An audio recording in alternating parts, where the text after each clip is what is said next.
Well, I don't like the mess that I have on the winch here, so my family have very kindly bought me this winch cable tensioner, but it came without any instructions. So I thought I'd do this quick video and show you how it might be fitted. And I am now starting to scratch my head about this, so we'll update you as I continue investigating how this might fit. So what are our options? The base plate, or the plate, has a beveled edge, so the winch runs underneath and up and around. So option 1, this way. Option 2, that way from the front. So I think the next stage is to pull the cable out. So having taken the winch cable out and unwound it, knowing that the cable runs underneath the spool and back up and round, and the shape of the plate and the design, I am thinking that that's going to have to fit in there onto this guide bar here. The next question is how to have the springs and to ensure that they apply pressure. So that's now my next challenge. Having investigated further, the next challenge is to undo the retaining screws on this cover, to be able to undo this hex key and this hex key to take this bar out.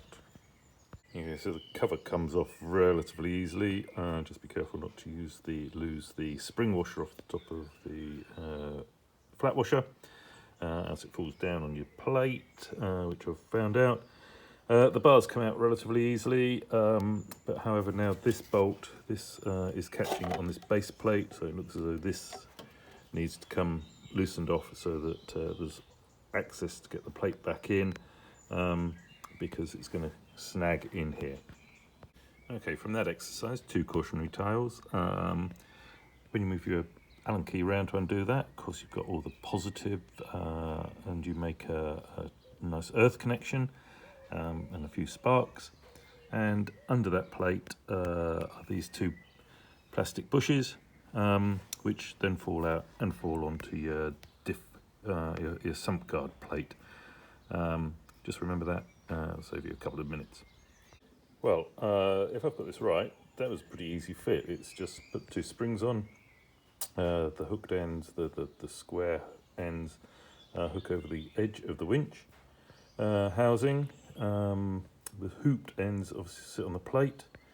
The bar sits in there, and it should all be good.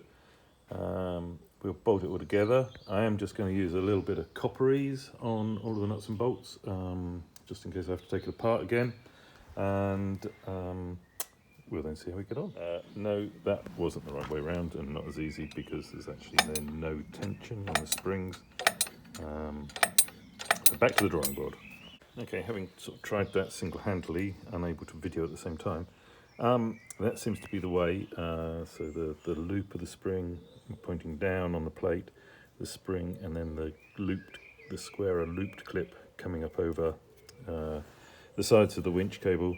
Quite a lot of pressure, so I'm just having to call on number 1 son to come and help me here to push the plate down and try and get the screws in either side. So may not be able to video that, but we'll see how we go on.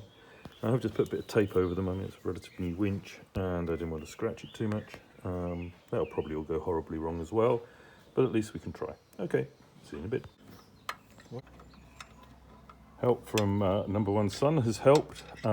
Quite hard to push that down, but this does seem to be the way. And we just need tightening up, and job's a good one, hopefully. So now, just trying to put this back together, we've come up with a problem here. I'm trying to mount this bracket, because we've got some extra height and extra width in here. The holes here now don't line up, so I'm going to try and move this up so we can slide this under and bolt it together, and then have this retaining spring sitting up over the top, which will probably have an impact on the casing, but we'll cross that bridge when we come to it. Now we've done that, so this now spring sits over the top of this retaining plate. The plastic bushes are still sitting underneath now. Now to put the cover on and see what other work we've got to do. Oh no, that seems to fit quite nicely. Just a couple of bopping up things here, I suppose. A couple of cautionary tales. One is just do disconnect the battery. All the books say you should. I'm terrible, I never do, but these back bolts do short out with the Allen key. And perhaps you don't need to take this cover off. These two grub screws could come out, and that would come out. But it did give me extra room to work by taking that whole section out. And you have got to get this spring back over the top. So the square springs come up over the casing. The other springs sit down the back.